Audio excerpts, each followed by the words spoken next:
Exatamente quando eu estou fazendo esse vídeo, agora em 2021, faz 50 anos que eu tive uma primeira experiência com Jesus. Tive várias, né? Mas essa foi a primeira, mais marcante de todas.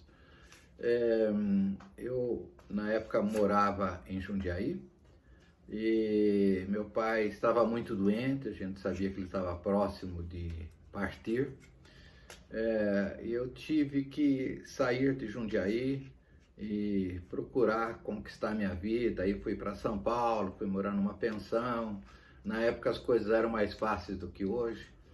E eu vim para Jundiaí da pensão, do trabalho que eu fazia, para participar do casamento da minha irmã. E estava voltando depois do casamento para São Paulo, bastante entristecido diante do quadro, da situação crítica que eu estava, assim, muito desanimado. Eu até achava também que eu fosse ter uma vida curta, não imaginava que eu fosse viver muito tempo. Então estava, vamos admitir, um tanto deprimido. E voltando, a pensão que eu morava era próxima do centro de São Paulo. Eu fui, para quem conhece São Paulo, pela Rua Direita, e tem um localzinho que é um quarteirão antes de chegar na Praça da Sé, que chama Largo da Misericórdia. E era uma noite fria, e eu acabei parando num amontoado de pessoas que existiam lá, e eu percebi que havia um grupo que louvava a Deus, e no momento que eu parei tinha uma moça, aparentemente 17, 18 anos, falando de Jesus.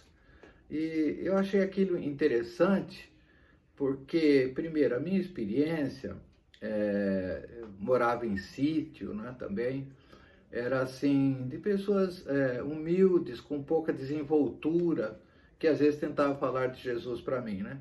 E lá eu vi, assim, esses jovens, né, universitários e com bastante desempenho, desinibição, falando com ousadia, e isso me chamou a atenção. Segundo, porque quando as pessoas às vezes me abordavam para falar de Jesus, falavam a primeira coisa da condenação, falava do inferno, essas coisas, né? Eu odiava isso. E esses jovens realmente exaltava a pessoa de Jesus Cristo, mostrava a grandeza de Jesus Cristo, com o louvor, né? Eles louvavam. Então, eu tive, assim, esse primeiro contato de uma maneira, assim, bastante diferente. Esse grupo de jovens, depois eu fiz amizade com alguns deles, chamava Jovens da Verdade.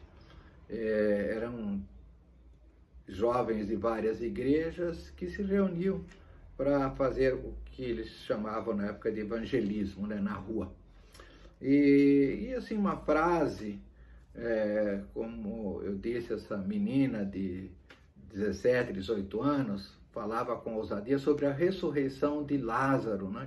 Lázaro estava há 4 dias morto e Jesus vem para ressuscitá-lo. Eram amigos de Jesus, né? Lázaro, as irmãs Marta e Maria, e Jesus chega assim fora da sepultura e dá um grito assim: Lázaro, levanta-te, né? E ela falava assim com ousadia, e ele levantou, e ele saiu daquela sepultura, né? E isso me deixou assim muito entusiasmado com aquela proposta, né? Como é que pode a ressurreição de um homem que estava morto há 4 dias, né? A gente sabe quando uma pessoa morre no físico, morre no psíquico, né? A mente dela, que tem bilhões de informações armazenadas, de repente é como se houve um incêndio, né? Apaga tudo, como se botasse um computador num incêndio, e ele derrete, acabou tudo, não tem mais, não sabe mais nada que estava dentro daquele computador, né? Então a pessoa perdeu sua referência, perdeu a sua história, ela não é mais identificada por ela mesma, né? Identificada por outros, claro, né? Então, eu achava assim, como é que pode esse caos, essa desorganização, cheirando mal já há 4 dias, né? De repente ressuscitar dos mortos. Então, isso assim me impactou, né? E também o que ela disse, que esse mesmo que ressuscitou Lázaro dos mortos, também iria morrer e ressuscitar. Ele ressuscitou dos mortos, ele é o primogênito dos mortos, né?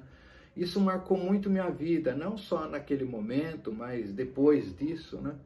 Porque a partir daí eu tirei qualquer outra possibilidade de encontrar um homem que fosse intermediário entre nós e Deus, né? Porque se você fosse procurar Buda, Maomé, Gandhi, seja lá quem for, essas pessoas morreram e se fizer um pouquinho de esforço é capaz de encontrar lá uma cinzinha, né? Um resto mortal. Mas Jesus não. Em Jerusalém tem um túmulo vazio.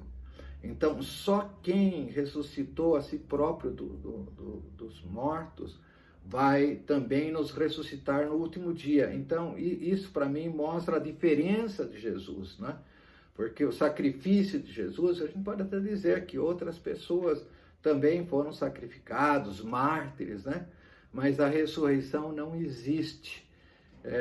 Outro que, depois de ter morrido, voltou à vida e se manifestou para as pessoas que o seguiam, né? E se manifesta até hoje porque Jesus é vivo, né? A quinta coisa, assim, dentro dessa sequência que foi importante para mim nesse dia, foi que esses jovens, na verdade, me deram uma bibliazinha pequena, né? Na época eu chamei de bibliazinha, mas depois eu vi que era um Novo Testamento de bolso, assim, prático para a gente levar, ler, né?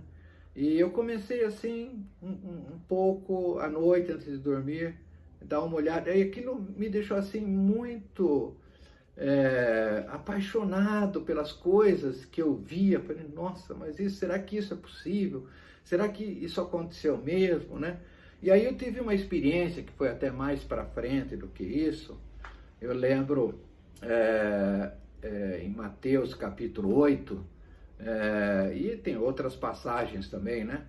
Que o evangelista diz que todas as pessoas que eram levadas a Jesus eram curadas, todas as pessoas, todos, né? Jesus curava a todos e expulsava demônios e libertava a todos que eram apresentados diante deles ou que diante dele ou que ia diante dele, né? E em Mateus 8 diz por que ele curava.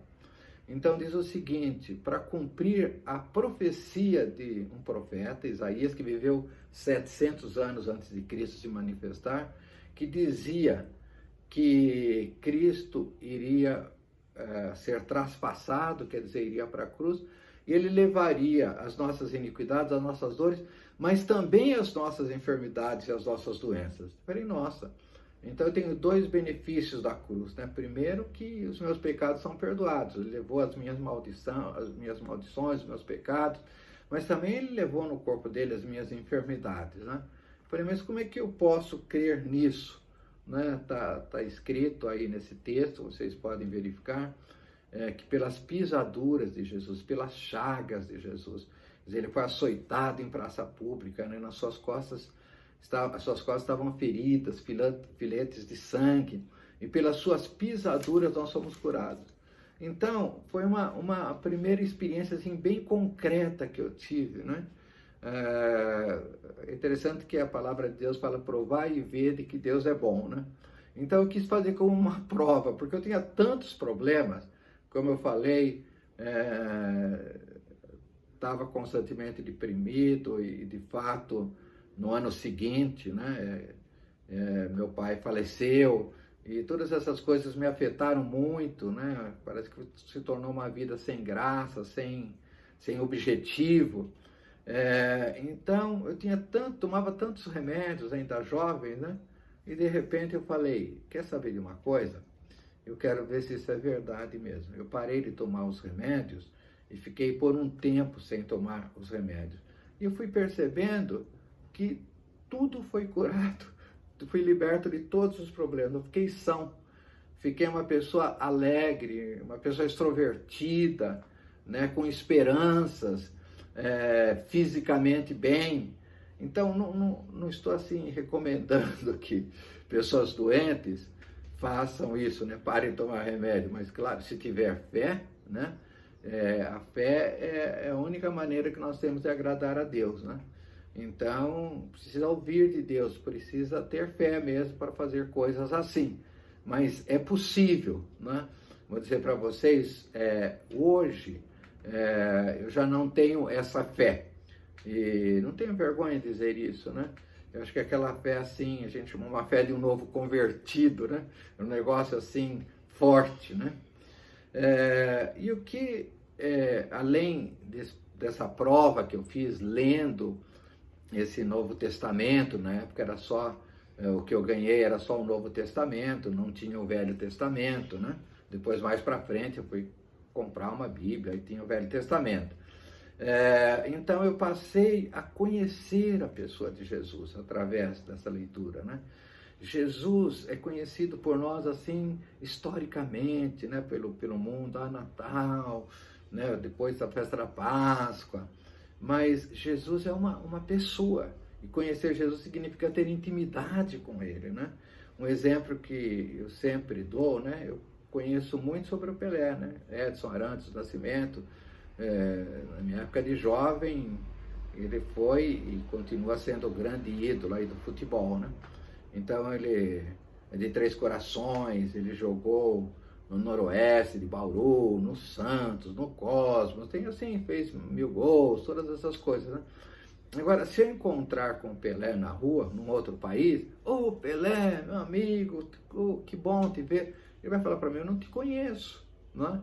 Então, eu não tenho intimidade com o Pelé, eu tenho conhecimento histórico. Então, com Jesus, não adianta ter o conhecimento histórico, é ter intimidade com Jesus. Uma vez, Jesus perguntou para os seus discípulos, o que as pessoas dizem que eu sou, né? E os discípulos disseram, um fala que o Senhor João Batista ressuscitado, Elias, um profeta. E vocês? O que eu sou para vocês? Então, essa pergunta Jesus faz para nós, o que ele é para mim, o que ele é para você, né? Então, Pedro respondeu, né? O Senhor é o Messias, o Senhor é o Cristo, o Salvador, né? Ele é o unigênito da raça, né? Só ele existe nessa condição de Salvador, né? Único Filho de Deus, né? Então, eu fui aprendendo assim coisas maravilhosas sobre Jesus, e isso foi aumentando a minha fé e o meu relacionamento com ele, né? Alguns aspectos importantes, um deles é que nenhum homem no mundo foi gerado sem pai humano. Jesus foi. Ele foi gerado pelo Espírito Santo, né? Por que ele não podia ser gerado por um homem? Porque no nosso sangue, no nosso DNA, há pecado. Nós herdamos o pecado, né? Desde o primeiro homem, desde Adão. Então, Jesus nasceria em pecado.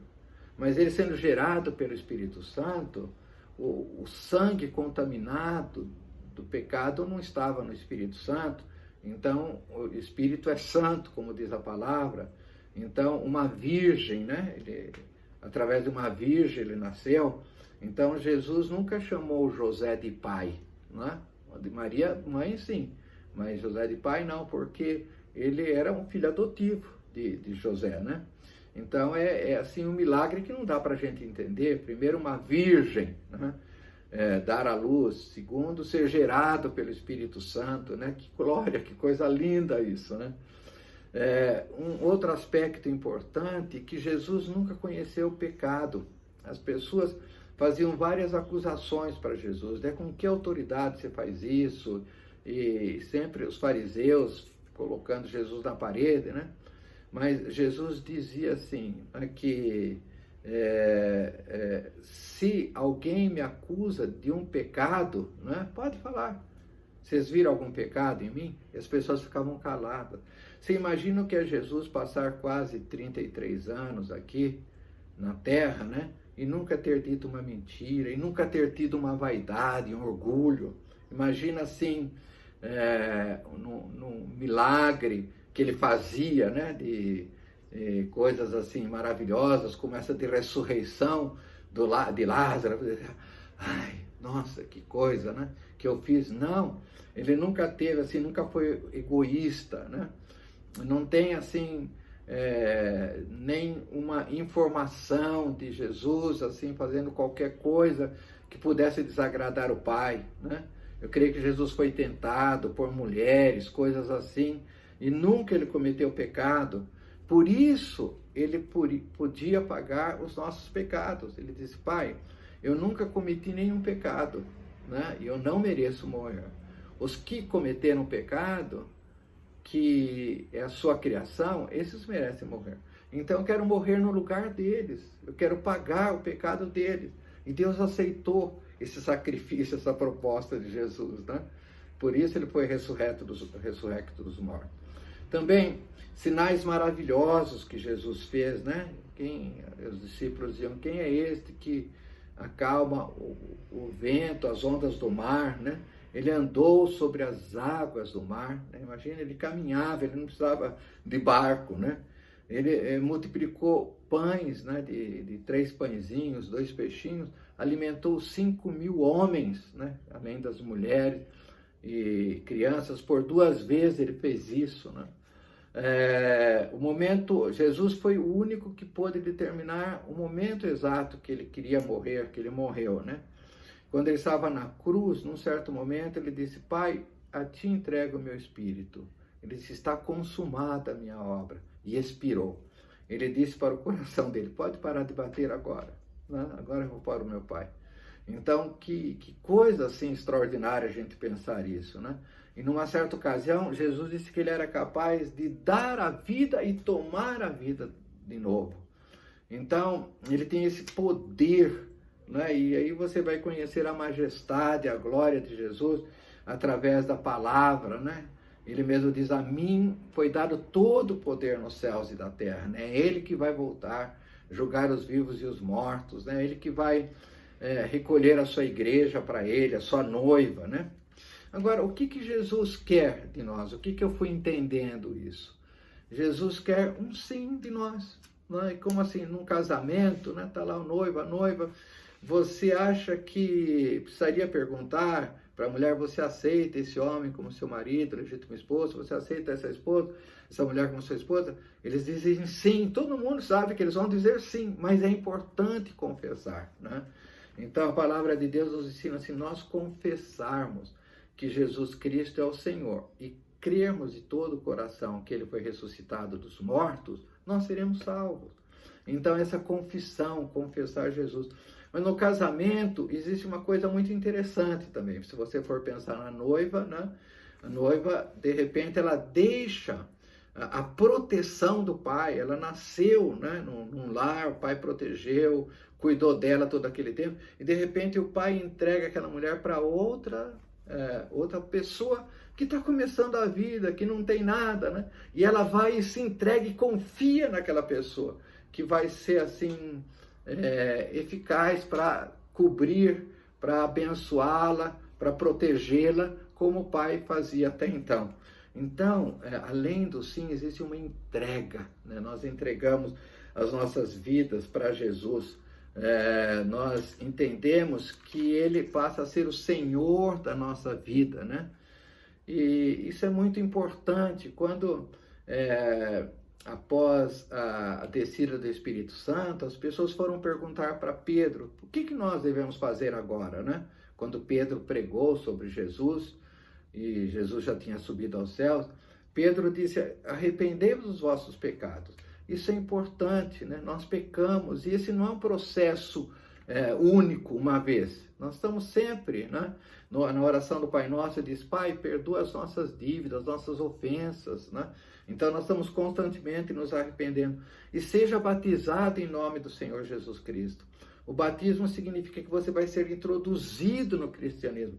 Você vai morrer para a sua vida velha, agora você vai ser introduzido para Cristo, né? O batismo é fundamental e você vai receber o Espírito Santo de Deus. Então significa que quando nós fazemos essas três fases, o arrependimento, confessamos Jesus, nos arrependemos, né? Somos batizados, nós vamos ser guiados pelo Espírito Santo. Isso é lindo. Nós somos templos do Espírito Santo. O Espírito Santo habita em nós.